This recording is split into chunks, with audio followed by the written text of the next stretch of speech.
What is your cheat meal? I'm Yeah. sorry. Oh. I guess I wouldn't say I have a cheat meal. Maybe back in the day, but I think because I've built a lifestyle around fitness, I don't, feel like, oh, I can't have the cookie. I will have the cookie because Okay. I will have a piece of cake. But it's more like understanding, like I think in my head, because I know that this that I'm doing is not temporary. It's not for this season. It's not for a couple of months. It's not for summer. It's something that I'm doing for the rest of my life. So when it comes to, for example, how I eat, there's an understanding to say, if I had that piece of cake last night, the next morning can't start with, another takeaway. We've got to create some kind of balance. So what does that look like? And so I enjoy cooking, right? And so I'll make sure that I have an excitement with getting my groceries and all of that. It doesn't always feel exciting. There's days when I'm like, I couldn't be bothered to stand in front of a stove. But on those days, I'm not going to be extreme about, the way that I eat. We're not having the full box of the pizza. I might have 3 slices, 4 slices, 5. Some days I might have the full box if it's really that, But I think creating, I don't like the word balance, but creating some kind of rhythm with the way that you eat, with the way that you train, with the way that you do every single thing, everything in moderation. And as long as we practice that, we're going to be okay. But if we're doing any extremes, such as, I feel like I've been eating junk food for the last 2 weeks or for the last month. So I'm going to go on a diet and I'm going to fill up my entire fridge with green stuff.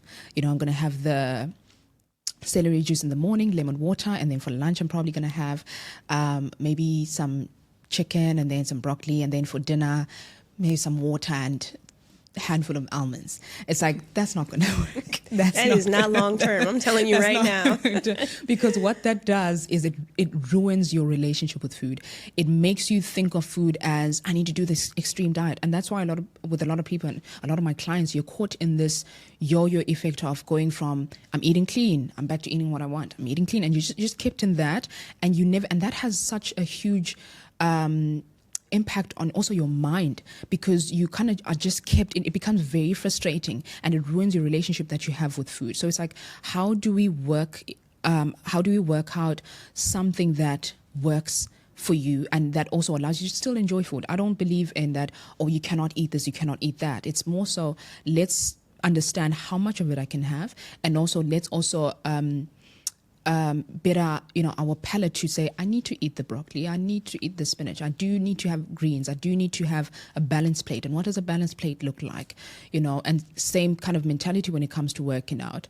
So I think that those are the things that I think would benefit a lot of us when it comes to our fitness journeys, because the extreme dieting and the extreme creates this world that is, fitness becomes this thing that you most times feel like you hate it, because you think about, oh, I gotta go on that fitness journey again, I gotta cut out this and I gotta cut out that. And it's like, no, you don't have to cut out anything, but we have to learn. And the beautiful thing about it is, once you grasp that and you learn that, you can apply it to, you no longer go through those motions anymore, because you've understood. So when I take a look at my plate, I'm able to see that I'm missing some protein on this plate, or I'm missing some fiber on this plate, because that kind of eating, that balanced diet, is what we really need. It's not the juice and the this and all of these things that we need most. It's, what does a balanced diet look like for me? And that's what ultimately benefits you and benefits everything that you do.